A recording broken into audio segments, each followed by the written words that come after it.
जम्बूद्वीप में सूर्य नारायण की आराधना के 3 प्रमुख स्थान। दुर्वासा मुनि का सांब को शाप देना। सुमंत मुनि बोले, राजन, ब्रह्मा जी से इस प्रकार उपदेश प्राप्त कर याज्ञवल्क्य के मुनि ने सूर्य भगवान की आराधना की, जिसके प्रभाव से उन्हें सालोक्य मुक्ति प्राप्त हुई।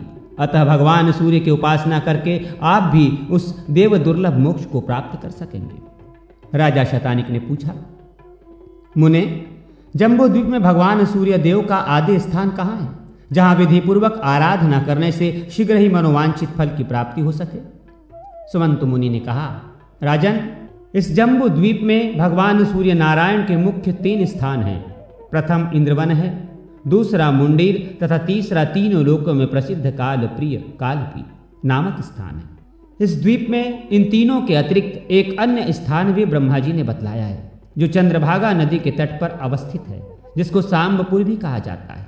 वहां भगवान सूर्य नारायण सांब की भक्ति से प्रसन्न होकर लोक कल्याण के लिए अपने 12 रूपों से मित्र रूप में निवास करते हैं।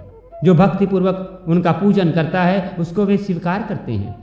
राजा शतानिक ने पुनः पूछा, महामुने, सांब कौन है, किसका पुत्र है? भगवान सूर्य ने उसके ऊपर अपनी कृपा क्यों की, ये भी आप बताने की कृपा करें। सुमंतु मुनि ने कहा, राजन, संसार में 12 आदित्य प्रसिद्ध हैं। उनमें से विष्णु नाम के जो आदित्य हैं, वे इस जगत में वासुदेव श्री कृष्ण के रूप में अवतीर्ण हुए। उनकी जाम्बवती नाम की पत्नी से महाबलशाली सांब नामक पुत्र हुआ। वो शापवश कुष्ठ रोग से ग्रस्त हो गया। उससे मुक्त होने के लिए उसने भगवान सूर्य नारायण की आराधना की और उसी ने अपने नाम से सांबपुर नामक एक नगर बसाया और यहीं पर भगवान सूर्य नारायण की प्रथम प्रतिमा प्रतिष्ठापित की। राजा शतानिक ने पूछा, महाराज, सांब के द्वारा ऐसा कौन सा अपराध हुआ था जिससे उसे इतना कठोर शाप मिला? थोड़े से अपराध पर तो शाप नहीं मिलता। सुमंत मुनि ने कहा, राजन, इस वृत्तांत का वर्णन हम संक्षेप में कर रहे हैं, आप सावधान होकर सुने। एक समय रुद्र के अवतार भूत दुर्वासा मुनि तीनों लोकों में विचरण करते हुए द्वारकापुरी में आए, परंतु पीले पीले नेत्रों से युक्त कृश शरीर अत्यंत विकृत रूप वाले दुर्वासा को देखकर सांब अपने सुंदर स्वरूप के अहंकार में आकर उनके देखने, चलने आदि चेष्टाओं की नकल करने लगे। उनके मुख के समान अपना ही विकृत मुख बनाकर उन्हीं की भांति चलने लगे।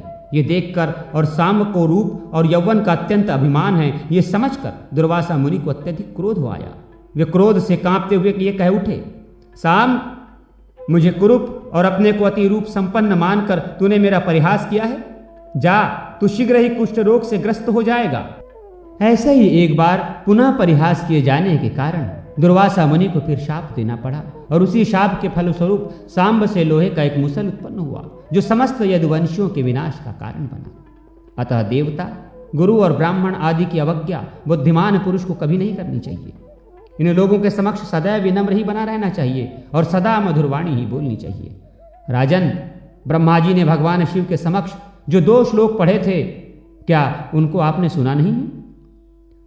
जो धर्मात्मा है तथा जिसने सम्मान एवं क्रोध पर विजय प्राप्त कर ली है, विद्या से युक्त और विनम्र है, दूसरे को संताप नहीं देता, अपने स्त्री से संतुष्ट है तथा पराई स्त्री का परित्याग करने वाला है, ऐसे मनुष्य के लिए संसार में किंचित मात्र भी भय नहीं है।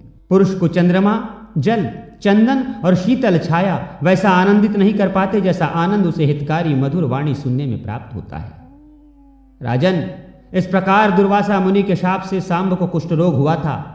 तदनंतर उसने भगवान सूर्य नारायण की आराधना करके पुनः अपने सुंदर रूप तथा आरोग्य को प्राप्त किया और अपने नाम का सांबपुर नामक एक नगर बसाकर उसमें भगवान सूर्य को प्रतिष्ठापित किया।